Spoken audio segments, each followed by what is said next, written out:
Hey there, Cinemaster fans! Hope you're ready for some movie magic. Let's dive right in.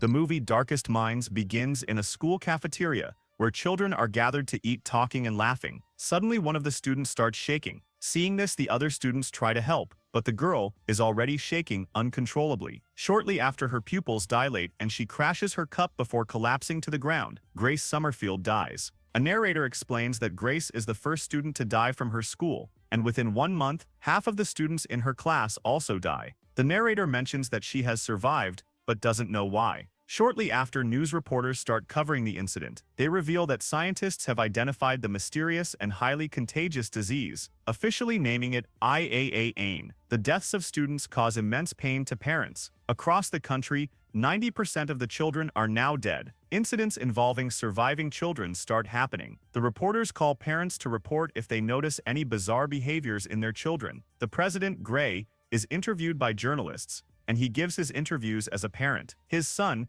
who was recently diagnosed with IAA-AIN, is now getting better. After a treatment in the center, he had gotten better, so he advises the other parents to give hope to their children. He reassures them that the CDC is with them and promises to find a cure to save their precious sons and daughters. Somewhere else, two parents, Molly and Paul, gift their daughter Ruby a keychain that has gudetama on it. She is happy about it and thanks her parents for the gift. Paul suggests that she will put a car key on it when she turns 16, but Ruby jokes about the remark, saying that it won't be cool when she turns 16. She then notices her mother's worried face and reassures her that she will be fine. Later that night, Ruby, unable to sleep, goes to her parents' room and lies next to her mother. She whispers, reassuring her that nothing could take her away from them. She then attempts to hold her mother's hand, but she has a strong vision and lets go of her. Shocked, the next morning Ruby wakes up feeling unwell and goes to the kitchen to notify her mother. She tells Molly that she is not feeling good,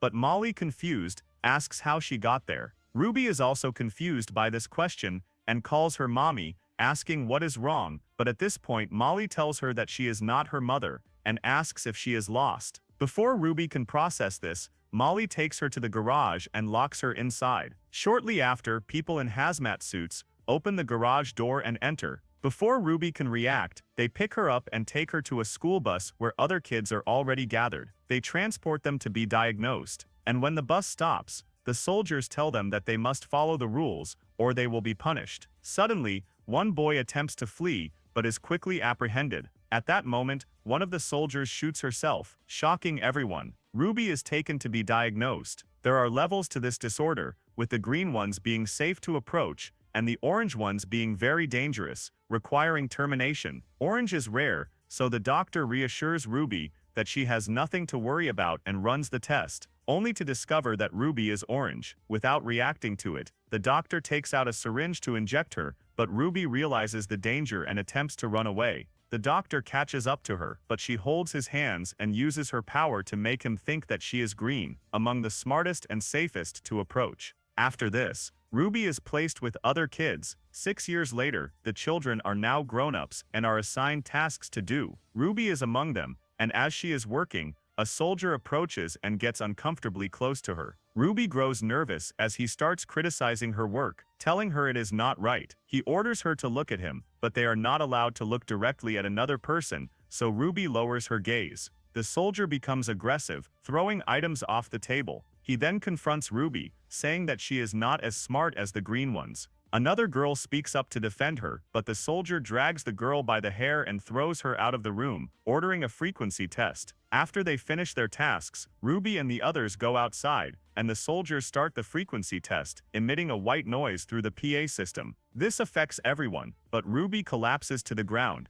After a while, Ruby wakes up to see a doctor, Kate, examining her. She notices that she is cuffed to the bed. Kate reassures her that she will be okay and tells her she will help her. As they are talking, the soldiers come and tell Kate she is supposed to leave now. Kate leaves the clipboard by Ruby's side and leaves. Ruby picks up the clipboard and sees a note left for her by Kate. The note tells her that they know she is an orange and plan to kill her. If she wants to be saved, she must wait for Kate in the boiler room that night. Ruby follows the instructions and waits in the boiler room. Kate arrives and takes her from there. They manage to escape from the center and put Ruby in the car. As they drive to the gate, a soldier stops them and asks Kate who is in the back of her car. Kate tells him it is another doctor who is sick, so it is better to keep the window closed. But the soldier insists she lower the window because there has been a security breach. After some resistance, Kate is forced to comply, lowering the window as the soldier moves to the back of the car and asks Ruby to remove her mask. At this moment, Ruby turns and holds his hand. She uses her powers to make him believe that he is unwell and should let them go. The soldier then opens the gate for them and steps aside.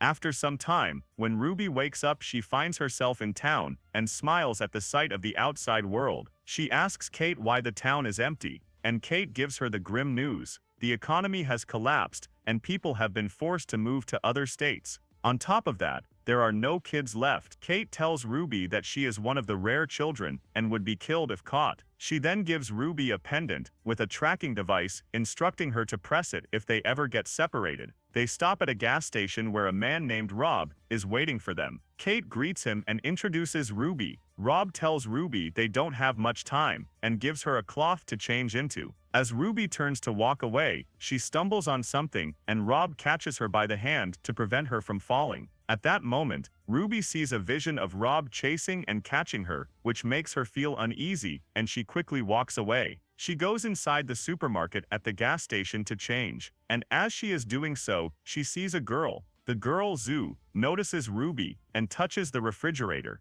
The moment she touches it, she sends a wave of electricity that blows the cables. Using this distraction, Zoo runs out of the supermarket. Ruby runs after her and sees Zoo getting into a van. Ruby begs to be let in, saying that she doesn't have anyone. Zoo finally opens the door for her, and Ruby climbs in. Zoo throws a blanket over Ruby to cover her as two boys, Liam and Chubbs, enter the van. Kate and Rob come running, looking for Ruby, but sensing danger, Liam drives off. Chubbs, confused, asks who Ruby is, and Ruby reveals herself. Liam stops the car, shocked. Ruby says she wants to get out of the car, but Liam refuses to let her go and starts the car again. At this point, a car comes speeding toward them. Inside is a woman, Lady Jane, who takes out her gun and shoots at them. She hits the windshield, but the van speeds past her. Lady Jane keeps following them, shooting at them, and ramming the van from behind with her car. Suddenly, Kate and Rob catch up and start hitting Lady Jane's car from behind. Meanwhile, Liam tells Ruby to take the wheel and moves to the back of the van to open the door. He uses his power to blow the leaves and crack the road, attempting to stop their pursuers. It works, and Lady Jane's car goes off the road and crashes into the forest. He then throws a tree in front of Kate and Rob's car, blocking their path. With no choice, Kate looks at the van as it speeds away. The four kids stop after they manage to escape. Chubbs confronts Ruby about her identity, asking why she is important to Kate and Rob. Ruby, refusing to answer, tells them she is going home and starts walking away, but Liam stops her using his power. He tells her it is dangerous to walk alone, because if the soldiers don't catch her, other bounty hunters like Lady Jane will. Liam tells her that there is a place they can go that is safe for people like them. It is run by a man whose name is Slip Kid, and he helps kids by providing shelter and food. It is also said that he is an orange. Hearing this, Ruby finally agrees to stay with them, and Zoo prepares a meal from the snacks she took from the supermarket.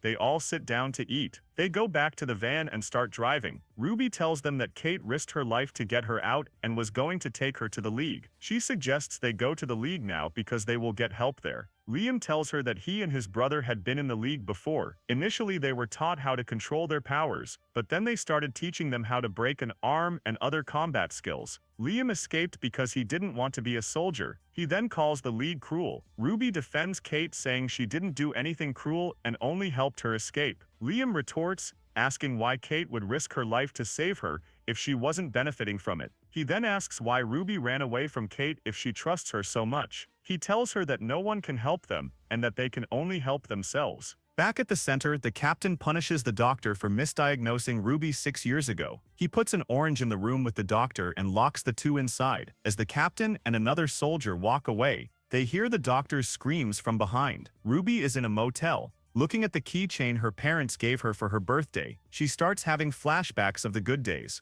Her nostalgic moment is interrupted when Liam knocks on the door. He is there to give her socks because it is cold. She takes the socks and thanks him for everything he has done. Later that night, Zhu starts having a dream. In the dream, a lot of kids are gathered in front of a chain-link fence. Liam uses his power to ram the fence, but soldiers on the other side start shooting at them, killing most of the kids. The remaining children start running, and Liam picks Zhu up and runs away. Zhu jumps up from her dream, and Liam comes to calm her down. But Ruby also wakes up at the same time, and it becomes clear they are both seeing the same dream. Zhu goes back and sleeps next to Ruby. When they wake up, Zhu gives Ruby a dress, but Ruby protests, saying that she is not a fan of dresses. However, Ruby decides to wear the red dress and goes out to see Liam, who is cleaning the van. When Liam sees Ruby approaching, he stops cleaning the van and stands up, looking at her. He stares in awe, and Ruby mockingly asks why he is staring. Liam shares that it has been a while since he has seen anyone in a dress,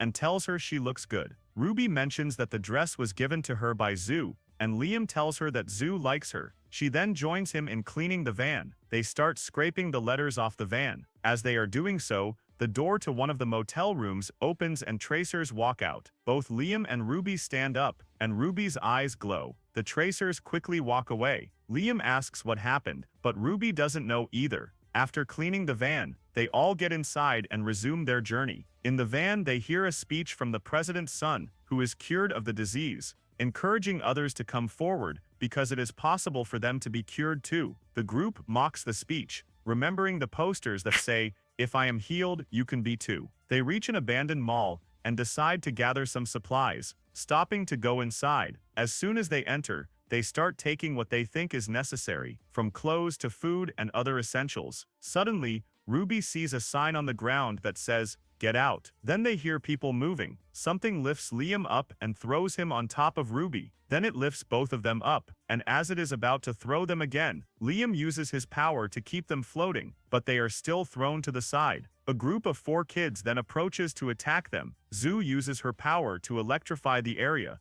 causing destruction that saves Ruby and Liam. The attackers reveal themselves as other kids like them. Liam confronts them, but they explain that they thought Liam and the others were tracers. One of the kids offers that they can spend the night there, but insists they leave the next day. Later they all gather to talk, and the kids reveal that they know Slip Kid, the orange kid who provides shelter and food for others. When asked who he actually is, they refuse to say, claiming it is a secret. Ruby then touches one of the kids' hands and uses her power to make him reveal information. He says, "EDO," but before he can say more, he manages to free himself from her powers and stops. Later that night, Ruby reads a bedtime story to Zhu, and after Zhu falls asleep, she goes to Chubbs, who is on watch because he doesn't trust the other kids. He takes her aside to talk privately. She asks if he has figured out what EDO means, but he hasn't found anything yet. When Ruby sees news clippings in his notebook, he explains that he tries to communicate with his parents through news postings.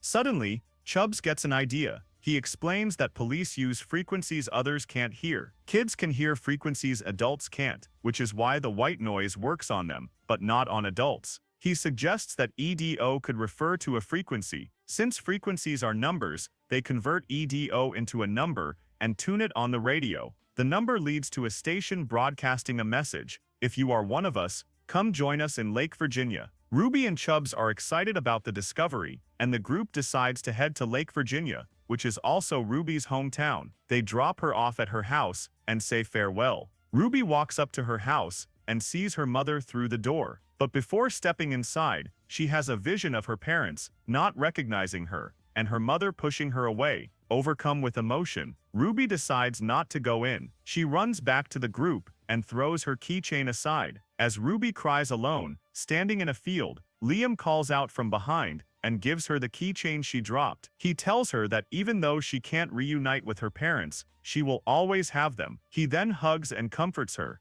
As they return to the others, they are ambushed by Lady Jane. She strikes Ruby and uses white noise on Liam. Liam tells her to leave the others and take him instead, but she refuses to negotiate. She then turns back to Ruby, who is lying on the ground, holding a gun. She approaches her, but Ruby grabs her arm and orders her to drop the gun. Lady Jane complies. Ruby then orders her to drop her car keys and walk into the forest. instructing her that no matter how tired or hungry she gets, she must not stop walking. Lady Jane gets up and starts walking into the forest. Ever.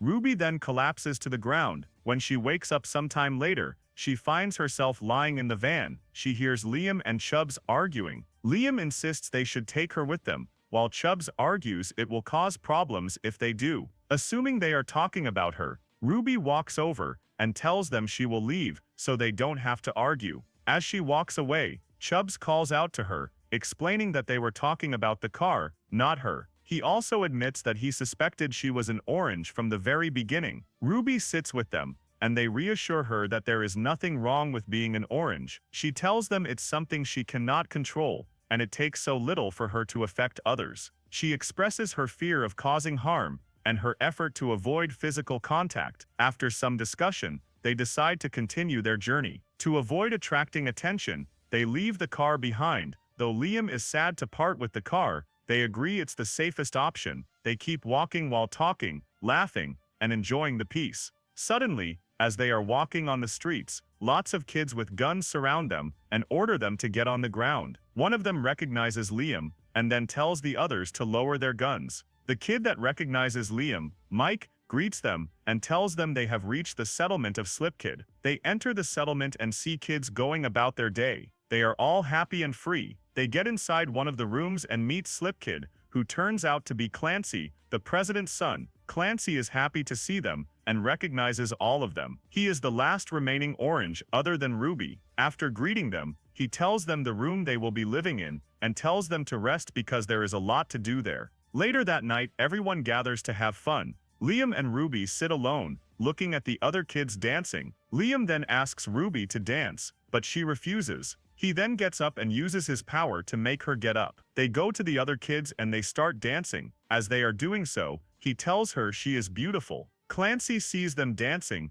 and smiles before walking away. The next morning, Ruby goes to Clancy's office and calls out for him. She tells him that she is not assigned any task and is told to talk to him. He tells her that her task is to work with him and invites her to sit. After they sit, he starts telling her about what happens to him. He was sent to be treated at one of the centers, but they were not able to cure him. To not reveal they fail, his father announces that he has been cured. Clancy then gets away from the center and comes here. She asks why they are inviting kids to be healed if there is no cure, and Clancy tells her that they will do whatever they can until they manage to find one. He explains that they are afraid of them, so they want to keep them under control or kill them. He then tells her that he will teach her how to control her powers, so she won't hurt anyone unless she wants to. Ruby, determined to change, agrees to the training. After that, Clancy starts teaching her about the other kids' powers. He explains how their powers work and trains her on how to use her power at the right moment. One day, they sit together and Clancy tells her that she is still holding back and needs to let go. He then reassures her that she can't hurt him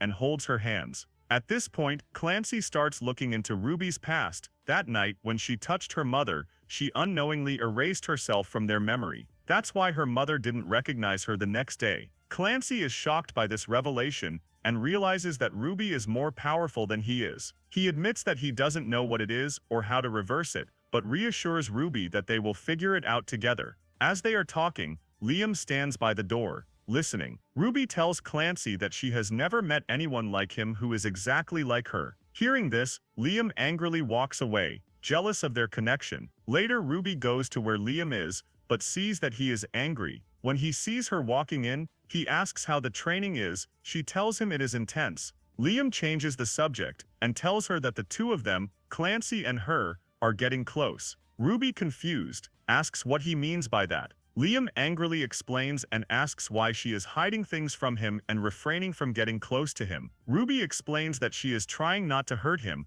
but Liam is too angry to listen and storms out of the room. Ruby follows him outside, but doesn't find him anywhere. She then sees Chubbs sitting by the dock and sits next to him. She tells him that a lot of things have changed, and she wishes they were back in the van. Chubbs shares his opinion and tells her that he also hates this place. He says everything is too orderly. They eat, sleep, and work only when they are told, and that frustrates him. He then tells her he wishes he could go back to his parents. Ruby goes back to Clancy and asks him to let Chubbs use his computer to contact his parents. Clancy refuses initially, but Ruby convinces him. He then asks to go through her memories, so he can learn how to erase memories from people's heads. Ruby agrees, and they sit as Clancy gets into Ruby's memories. After a while, when Ruby comes back to herself, she finds Clancy on top of her. Shocked, she hits him before running away. She walks into the woods while crying, and encounters Liam. She tries to run away from him, but he insists on knowing what happened to her.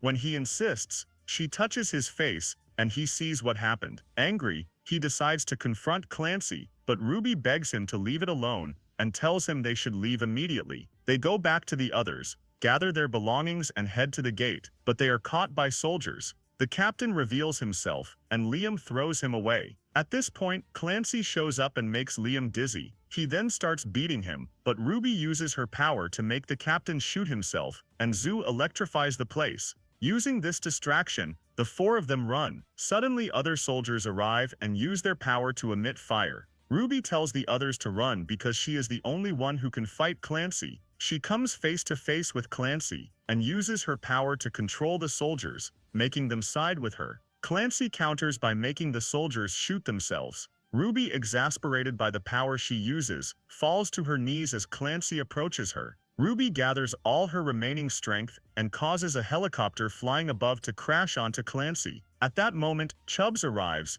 and pulls her away from the explosion. They go into the woods, but Chubbs is severely injured. He collapses to the ground, and with no other option, Ruby touches the pendant given to her by Kate, revealing their location to her. The next day, she sees that Chubbs is still unconscious, and Liam shows up. She tells him that she reached out to the League and insists he must leave because they wouldn't trust him. Liam refuses to leave, and they sit together. Shortly after, Kate arrives with many others. The next day, Ruby wakes up to find Kate looking at her. Kate tells Ruby that Chubbs is in the hospital. When Ruby asks about Liam, she finds out he is under arrest. Ruby insists that Liam should be released, but the League considers him a security risk because he knows too much about them. Rob interrupts, arguing that Liam must fight alongside them, but Ruby convinces him to drop the idea using her powers. Ruby asks Kate to take her to Liam. She hugs him, and he starts telling her a light-hearted tale to ease the mood. He then tells her he loves her. Ruby, overwhelmed,